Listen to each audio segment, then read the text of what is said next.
va tracer un chemin là où il n'y en a pas. Il va ouvrir la mer Rouge s'il le faut. Et nos ennemis, vous savez quoi? Ils vont rester bloqués dans la mer Rouge. Elle va s'ouvrir pour nous. Et elle va engloutir ceux qui nous veulent du mal. Alléluia. Alléluia.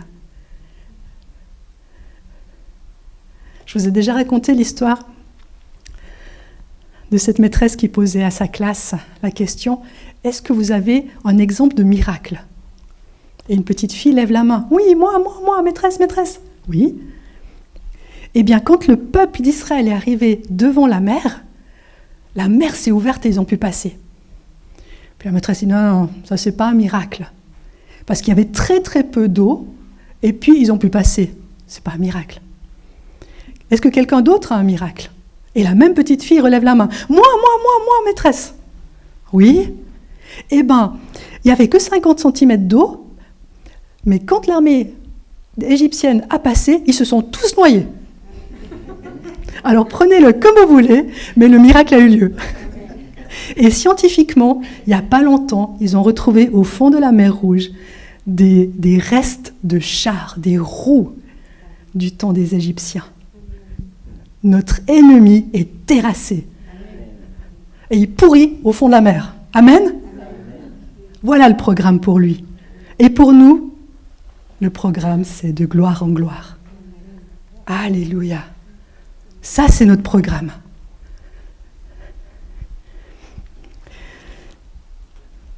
On va être un peu plus sérieux. On va continuer sur les fondations. Sokol a reçu de remettre les fondations, les consolider. Et on a vu ça dans Hébreux 6, verset 1. On va le relire ensemble. Les fondations d'un chrétien, nos fondations. Hébreux 6, verset 1. Tendons à ce qui est parfait. C'est notre programme. Sans poser de nouveau le fondement. À un moment donné, le fondement, il devrait être bien posé. Mais c'est nécessaire et c'est bon de temps en temps de reconsolider. Vous savez, quand on construit quelque chose, des fois, les boulons, ils bougent au fil des mois. On resserre pour que ça reste solide. Et c'est ce qu'on fait. Et c'est quoi ce fondement? Le fondement du renoncement des œuvres mortes. Ça, on l'a vu il y a 2 dimanches. Renoncement des œuvres mortes. Deuxième brique pour notre fondation, la foi en Dieu. On en a parlé dimanche passé. Troisième brique, la doctrine des baptêmes. Quatrième brique, l'imposition des mains. Cinquième brique, la résurrection des morts. Et sixième brique, le jugement éternel. Ça doit être notre fondement. On doit être des experts pour bâtir nos vies solidement et pour l'enseigner aux gens qui nous entourent. On va avoir des bébés spirituels. On en a peut-être qu'on suit déjà. On doit poser ce fondement. Comme ça, on peut construire solidement. Et ce matin, on va prendre la troisième brique, la doctrine des baptêmes. Notez bien, c'est au pluriel. La doctrine des baptêmes. Et on va voir qu'il y a plusieurs baptêmes. Prenons ensemble Acte 19, versets 1 à 7. Acte 19, versets 1 à 7. On est dans les actes, et là, c'est juste extraordinaire de voir tout ce que le Saint-Esprit a fait au travers des premiers chrétiens. Paul, après avoir parcouru les hautes provinces de l'Asie, arriva à Éphèse. Ayant rencontré quelques disciples, il leur dit : « Avez-vous reçu le Saint-Esprit quand vous avez cru ?» Ils lui répondirent : « Nous n'avons même pas entendu qu'il y ait un Saint-Esprit. » Il dit : « De quel baptême avez-vous donc été baptisés ?» Et ils répondirent : « Du baptême de Jean. » Alors Paul dit : « Jean a baptisé du baptême de repentance, disant au peuple de croire en celui qui venait après lui, c'est-à-dire en Jésus. » Sur ces paroles, ils furent baptisés au nom du Seigneur Jésus. Lorsque Paul leur eut imposé les mains, le Saint-Esprit vint sur eux et ils parlaient en langue et prophétisaient. Ils étaient en tout environ 12 hommes. Donc on voit là Paul qui se rend à Éphèse et qui rencontre des disciples. Ils sont déjà disciples. C'est quoi un disciple? Il aime Jésus, il obéit à Jésus. Il y a un troisième. Il suit Jésus, merci. Il aime Jésus, il suit Jésus, il obéit à Jésus. Donc c'est déjà quelqu'un de consacré. Hein. Mais ils n'ont pas entendu parler du Saint-Esprit. Alors c'est l'occasion pour Paul de leur expliquer. La doctrine des baptêmes fait partie des fondements. Si on veut aller plus loin, on doit être fondé sur la doctrine des baptêmes. On voit là, dans ce passage, c'est cité les 3 baptêmes. Le baptême de Jean, qui est appelé aussi baptême de repentance. On se souvient de Jean le Baptiste dans le désert. Jean-Baptiste était celui qui préparait le chemin de celui qui allait venir. On peut le relire. Jean a baptisé du baptême de repentance, disant au peuple de croire en celui qui venait après lui.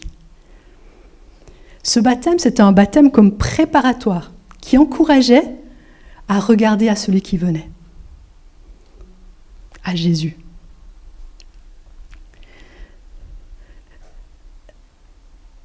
Deuxième, le baptême d'eau, au nom du Seigneur Jésus. Il est dit, dans le passage qu'on vient de lire, « Sur ces paroles, ils furent baptisés au nom du Seigneur Jésus. » C'est le baptême chrétien, le premier baptême chrétien que Jésus a institué. Lui-même a été baptisé pour montrer qu'il était nécessaire de le faire. Pourtant, Jean a dit non. Mais Jésus a répondu oui. Il est bon de le faire. Il est nécessaire de le faire. Et le troisième, toujours dans ce, si vous avez été attentif à ce passage qu'on a lu, c'est le baptême du Saint-Esprit. Lorsque Paul leur eut imposé les mains, le Saint-Esprit vint sur eux et ils parlaient en langue et prophétisaient. C'est un passage où on a les 3 baptêmes. Revenons au baptême de Jean. Ce baptême de repentance se pratiquait avant la venue de Jésus. Est-ce qu'il est encore d'actualité? Sur le fond, non. Parce que ça pointait vers celui qui allait venir. Jésus est venu. On n'est plus dans l'attente du Messie. On est dans l'accomplissement de ce que le Messie a fait. Amen. Mais l'essence de ce baptême, oui, est toujours d'actualité. La repentance. La repentance, les amis, c'est la porte d'entrée au salut. On n'aime plus trop ce mot, hein, péché, repentance. Mais c'est la porte d'entrée au salut. Et c'est par la repentance qu'on reste droit avec le Seigneur. Est-ce qu'on est parfait? Pas encore. On tend vers la perfection. On tend vers la perfection. On devrait avoir du moins ce désir d'être mieux aujourd'hui que hier et d'être moins bien aujourd'hui que demain. Mais on a besoin de la repentance. On a encore des manquements, des faiblesses. Repentance, c'est manquer la cible. Tant mieux si à chaque tir, vous êtes pile dans la cible. Moi, pas encore. La repentance est là.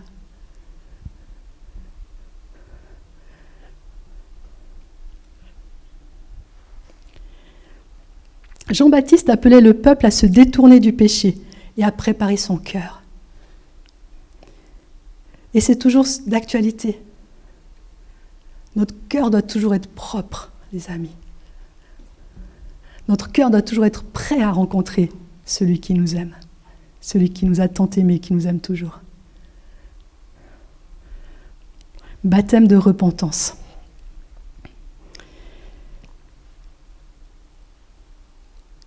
Deuxième baptême, le baptême d'eau. Ça, c'est le baptême que tout chrétien doit faire après la conversion. On va voir profondément ce que c'est le baptême d'eau. En grec, c'est baptizo, et ça veut dire plonger, immerger. Et Jésus nous l'a montré. Il a pas reçu 3 gouttes d'eau sur le front, mais il a été immergé dans le Jourdain. Nous avons pu voir certains où se passait probablement ce baptême. Et c'est sur une jolie rivière, hein, plein de poissons. Immergé. Et quand on se fait baptiser, on se fait immerger, et ça montre qu'on est enseveli, qu'on meurt à notre ancienne vie et qu'on ressort en nouveauté de vie. La mort et la résurrection en Christ. Amen. On ne devrait pas être pareil après le baptême, les amis. On ne devrait pas être pareil. Si on a vraiment compris le baptême, on ne devrait pas être pareil. On devrait au moins avoir cette volonté d'être transformé à son image. Toujours. C'est un processus. Si Dieu le faisait en un claquement de doigts, je crois que notre psychisme ne supporterait pas. Mais dans sa délicatesse, dans son amour pour nous, il le fait dans un processus adapté à chacun. La seule chose, c'est dire oui Seigneur. Oui Seigneur, continue ton œuvre en moi. Il y a encore des choses à changer, je le sais. Dans tel domaine, c'est pas top encore. Mais oui Seigneur, je veux changer. Dieu ne violera jamais notre volonté. Il n'ira jamais au-delà de ce qu'on le laisse faire dans nos vies. Mais je peux vous dire que la meilleure chose, c'est de le laisser faire. Jamais il ne nous brusquera. Le meilleur psychologue, c'est notre Jésus. C'est notre Jésus. Il sait mieux que nous ce qu'il y a encore à toucher dans nos cœurs, ce qu'il y a à guérir encore dans nos cœurs. Et il le fait avec tant d'amour, tant de soin.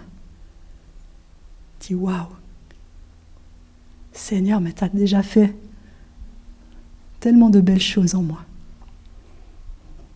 Et ça nous encourage à aller plus loin. Parce que comment on va le refléter?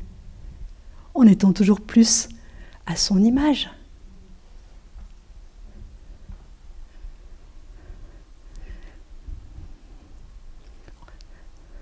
Marlène a parlé de lumière tout à l'heure. Il faut que les vitres soient bien nettoyées pour que la lumière soit diffusée. Hein? Si on allume dans un appartement, si on baisse les stores ou on ferme les volets, déjà il ne reste plus grand-chose de lumière. Après, si les vitres ne sont pas bien nettoyées, ça retient encore un peu. Laissons-nous nettoyer. Laissons-nous polir pour briller. Il y a 3 aspects au baptême d'eau. Tout d'abord, c'est un commandement. C'est un commandement. On vient de dire, le disciple aime Jésus, suit Jésus, obéit à Jésus. Dans Matthieu 28, au verset 19, Matthieu 28, verset 19, avant de monter au ciel, Jésus a donné cet ordre à ses disciples. « Allez, faites de toutes les nations des disciples, les baptisant au nom du Père, du Fils et du Saint-Esprit. » Le baptême d'eau, ce n'est pas une option, ce n'est pas culturel, c'est un acte d'obéissance. Et quand on aime, mes amis, on obéit. Et quand on sait combien celui qui nous donne l'ordre nous aime, c'est d'autant plus facile d'obéir. Parce que ces commandements sont parfaits. Ces commandements nous amènent la vie. Vous savez, la plupart des lois aussi établies dans le monde, c'est pour notre bien. Quand il faut ralentir, on conduit puis qu'il faut ralentir, c'est probablement parce qu'il y a un virage ou un passage difficile, plus étroit. Obéis ou obéis pas, mais tu prends des risques. Oui. D'autant plus, les commandements de Dieu sont pour notre bien. C'est un commandement. Et si nous l'aimons, si nous aimons notre Jésus, nous obéissons. Deuxième aspect, le baptême d'eau est l'engagement d'une bonne conscience envers Dieu. C'est l'engagement d'une bonne conscience envers Dieu. Il est dit dans 1 Pierre 3, 21, 1 Pierre 3, 21, cette eau était une figure du baptême, qui n'est pas la purification des souillures du corps, mais l'engagement d'une bonne conscience envers Dieu. Et qui maintenant vous sauve vous aussi par la résurrection de Jésus-Christ. Vous savez, le baptême d'eau, ce n'est pas un bain magique. Moi, je me suis fait baptiser dans une baignoire, ça n'avait rien de spectaculaire. La baignoire avant et après moi, ça servait au quotidien de nos pasteurs. C'était chez les anciens pasteurs. La baignoire, elle n'avait rien de magique. Et l'eau dans la baignoire non plus. Mais cet acte d'obéissance faisait toute la différence.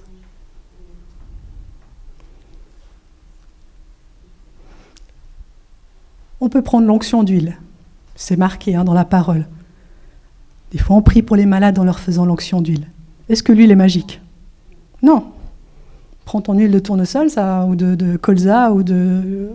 peu importe, huile d'olive, il n'y a rien de magique. C'est l'acte d'obéissance et la foi qui va apporter la guérison. Le baptême d'eau, c'est un engagement, c'est un acte public, conscient, par lequel nous déclarons devant le monde que nous acceptons Christ. Nous prenons la décision publique de le suivre. Donc ça doit être normal qu'après la conversion, il y a le baptême d'eau. Et troisième point, le baptême d'eau symbolise l'ensevelissement et la résurrection de Christ. Dans Colossiens 2, verset 12, il est dit, Colossiens 2, verset 12, « Ayant été ensevelis avec lui par le baptême, vous êtes aussi ressuscités en lui et avec lui, par la foi en la puissance de Dieu qui l'a ressuscité des morts. » C'est un acte puissant. Mort à notre vieille nature, ressuscité en Christ. Ressuscité en Christ. Et ça change nos vies, d'être ressuscité en Christ. On va parler maintenant du baptême du Saint-Esprit. Il y a 3 aspects. C'est une promesse venant du Père. Dans Luc 24, 49. Luc 24, 49. Jésus lui-même parle. « Voici, j'enverrai sur vous ce que mon Père a promis. » Promesse du Père, ce que mon Père a promis. « Vous restez dans la ville jusqu'à ce que vous soyez revêtus de la puissance d'en haut. » Revêtus du Saint-Esprit, revêtus de la puissance d'en haut. Et dans Acte 1, 5, Acte 1, verset 5, Jésus précise « Jean a baptisé d'eau, mais vous, dans peu de jours, vous serez baptisés du Saint-Esprit. » Mais vous, dans peu de jours, vous serez baptisés du Saint-Esprit. Et c'est ce qui s'est passé à la Pentecôte. C'est ce qui s'est passé à la Pentecôte. Ça a été une promesse du Père. Et c'est pour qui? Pour certains? Pour les meilleurs? Pour ceux qui sont formidables? C'est pour tout un chacun qui a accepté Christ. C'est une promesse pour tout un chacun qui a accepté Christ.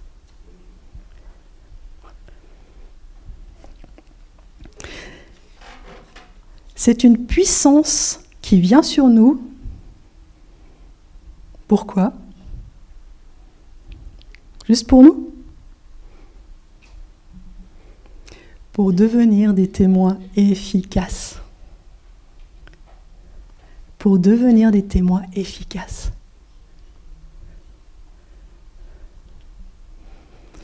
On va le voir dans Acte 1, verset 8.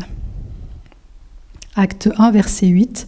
« Mais vous recevrez une puissance, le Saint-Esprit survenant sur vous. Et vous serez mes témoins à Jérusalem, dans toute la Judée, dans la Samarie et jusqu'aux extrémités de la terre. » Voilà l'objectif principal du baptême du Saint-Esprit, être des témoins efficaces. Est-ce que vous voyez l'amour de Dieu dans cela ? Il nous envoie le représenter. Il nous envoie de par le monde pour être ses témoins. Mais il ne nous envoie pas tout seul. Il nous envoie le Saint-Esprit qui va nous assister, qui va nous guider, qui va nous conseiller, qui va nous consoler quand il le faudra et qui va nous donner toute la puissance dont nous avons besoin pour accomplir la mission qu'il nous donne. Et on a tous une mission, hein ?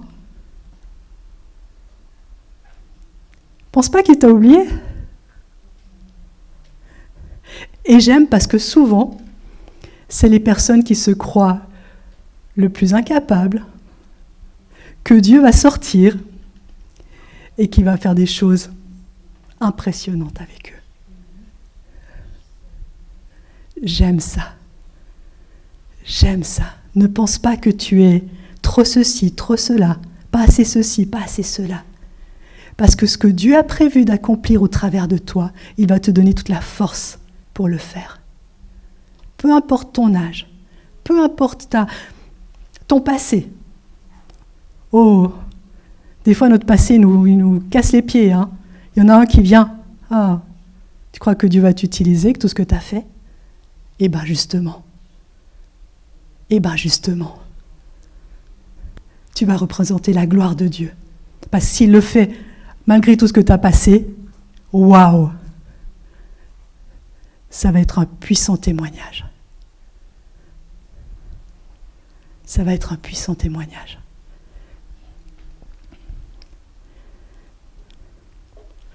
Rappelons-nous Pierre.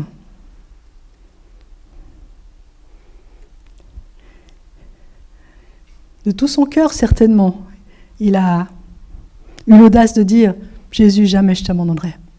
J'irai jusqu'au bout avec toi. » Mais il l'a renié par 3 fois.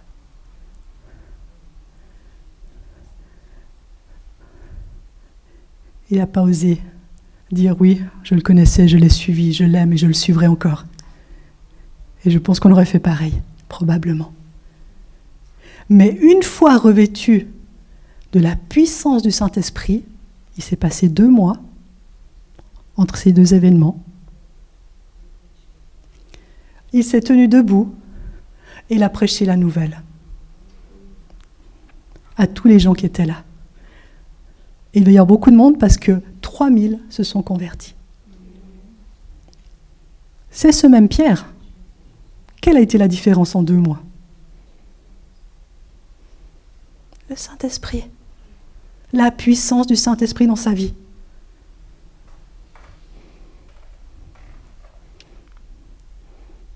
La puissance du Saint-Esprit dans sa vie. Le Saint-Esprit est une personne. C'est une personne. C'est Dieu. C'est Dieu. Est-ce qu'on réalise que c'est Dieu ? Waouh ! Et avec Dieu, on fait quoi ? Avec le Saint-Esprit en nous, on fait quoi ? Des exploits, mes amis. Des exploits. Des exploits. Alléluia. Quand on reçoit le baptême du Saint-Esprit, on n'est plus les mêmes.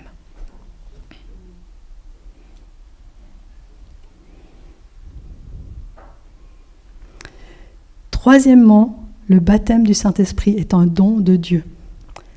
Il est dit dans Acte 2, verset 38. Acte 2, verset 38. « Repentez-vous et vous recevrez le don du Saint-Esprit. » Est-ce qu'un don se mérite ? Je vous fais un cadeau. Je fais des cadeaux à ceux qui sont gentils seulement ? Non, si je vous fais un cadeau, je vous fais un cadeau. Vous n'avez pas besoin de faire quelque chose pour moi pour que je vous fasse un cadeau. Sinon, c'est une espèce de business humain. Tu me donnes, je te donne, tu me redonnes, je te redonne. Si je vous fais un cadeau, c'est que je vous aime. Un cadeau ne se mérite pas. Celui qui a décidé de donner, donne. Et notre Dieu a décidé de nous donner le Saint-Esprit. Et si je vous fais un cadeau, il faut quoi pour que vous le receviez? Il faut venir le prendre. Il faut l'accepter. Il est à disposition. Si vous ne le voulez pas, vous ne le voulez pas. Le salut est un cadeau pour tout le monde. Est-ce que tout le monde est déjà venu prendre le salut? Non. Malheureusement, il y en a peut-être qui mourront. Il y en a qui mourront sans avoir jamais voulu prendre le cadeau du salut. La guérison est un cadeau. À nous de nous en emparer. Oui, Seigneur, je veux ce cadeau. Et je t'en remercierai de ce cadeau, tous les jours s'il le faut. Jusqu'à ce que mon corps, on voit le changement dans mon corps. Le don du Saint-Esprit est un cadeau. Il y a des chrétiens qui y marchent, merci Seigneur, ils sont sauvés, ils marchent, mais par ignorance ou peur, ou ils ne veulent pas du baptême du Saint-Esprit. Dommage. Parce que c'est une puissance pour nous. C'est une puissance pour nous.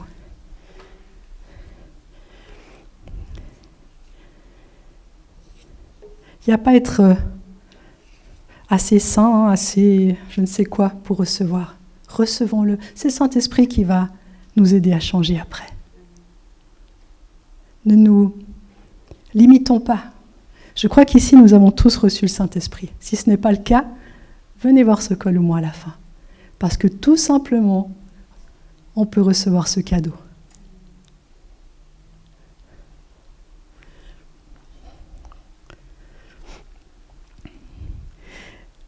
Est-ce qu'il y a un ordre dans tout ça? On a parlé du baptême de repentance, on a parlé du baptême d'eau, et on a parlé du baptême du Saint-Esprit. Est-ce qu'il y a un ordre?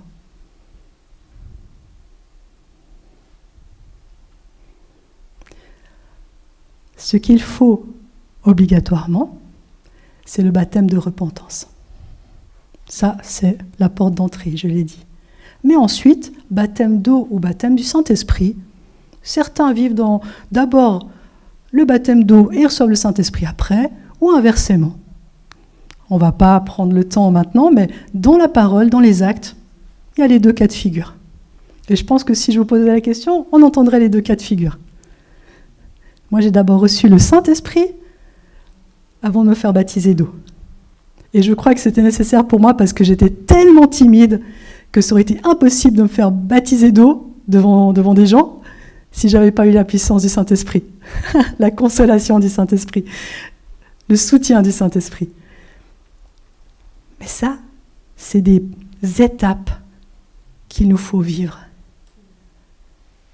Et le baptême du Saint-Esprit, c'est pas juste une expérience, puis alléluia, amen. On entretient après cette communion avec le Saint-Esprit. Il est là, il veut te parler toute la journée. Il veut te guider toute la journée. Il veut te consoler. La première personne vers qui aller quand on a un coup de mou, on est fatigué, ou on a appris quelque chose qui nous a ébranlés, c'est le Saint-Esprit. Des fois, on va chercher auprès des hommes dans tous les sens. Viens d'abord, parle-en à ton Dieu, parle-en au Saint-Esprit. Je ne dis pas qu'on n'a pas besoin du soutien des uns des autres. C'est bon et nécessaire. Mais ayons les bons réflexes. Ayons les bons réflexes. Et vous savez, quand on reçoit une directive du Saint-Esprit, après les frères et sœurs peut-être vont comment on dit, attester de ce qu'on a déjà reçu. Et c'est bon, dire waouh, merci Seigneur pour cette confirmation. mais que ce soit le premier à nous parler. Alléluia. On a parlé du baptême de repentance, du baptême d'eau, du baptême du Saint-Esprit. Qu'on soit solide dans cette doctrine-là et qu'on puisse l'enseigner à ceux qui en auront besoin. J'aimerais terminer en priant. Seigneur, je te remercie pour la richesse de ta parole. Tu nous enseignes dans ta parole, tu nous parles dans ta parole, et c'est notre nourriture qui nous rend forts, qui nous fait croître. C'est la bonne nourriture. Je te demande que ces études sur les fondements du chrétien, selon Hébreux 6, versets 1 et 2, soient consolidées en nous et qu'on puisse construire, qu'on puisse aller plus loin, qu'on puisse être des piliers pour les gens qui nous entourent. Parce qu'il n'y a rien de pire que l'ignorance ou le doute. Mais quand on sait qu'on sait, on est costaud, Seigneur. Alors je te demande vraiment de consolider cela en nous. Et merci pour la repentance. Merci pour l'acte d'obéissance que nous avons tous accepté de faire, le baptême d'eau. Merci pour tous mes frères et sœurs qui ont accepté de te suivre, de marcher avec toi et publiquement. Et merci pour l'aide du Saint-Esprit à chaque instant. Merci pour le parler en langue. Quelle grâce d'avoir cette prière qui va droit au trône dans la langue céleste. Merci parce que quand nous ne savons que faire parfois, quand nous ne savons que prier parfois, tu nous établis, tu nous renouvelles par le parler en langue. Vraiment, merci que tu ne nous as pas laissés seuls et démunis, mais tu nous as donné tout ce dont nous avions besoin pour marcher avec toi fidèlement et mener à bien le travail que nous avons à faire ici-bas.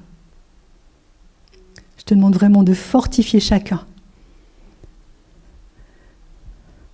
de l'établir toujours plus profondément en toi et que nous puissions croître, passer d'enfants à ados, à adultes, que nous puissions devenir toujours plus matures en toi, toujours plus sages en toi, afin d'aider au mieux les gens qui nous entourent. Tu es merveilleux, Seigneur, et c'est tellement bon de te connaître et de te suivre. Merci pour tout ce que tu as déjà accompli dans nos vies et tout ce que tu vas encore faire. Tu nous as promis que l'œuvre que tu avais commencée en nous, tu allais la mener à bien. Eh bien, je me réjouis d'être toujours plus à ton image. Merci, mon Dieu, pour tout. Amen.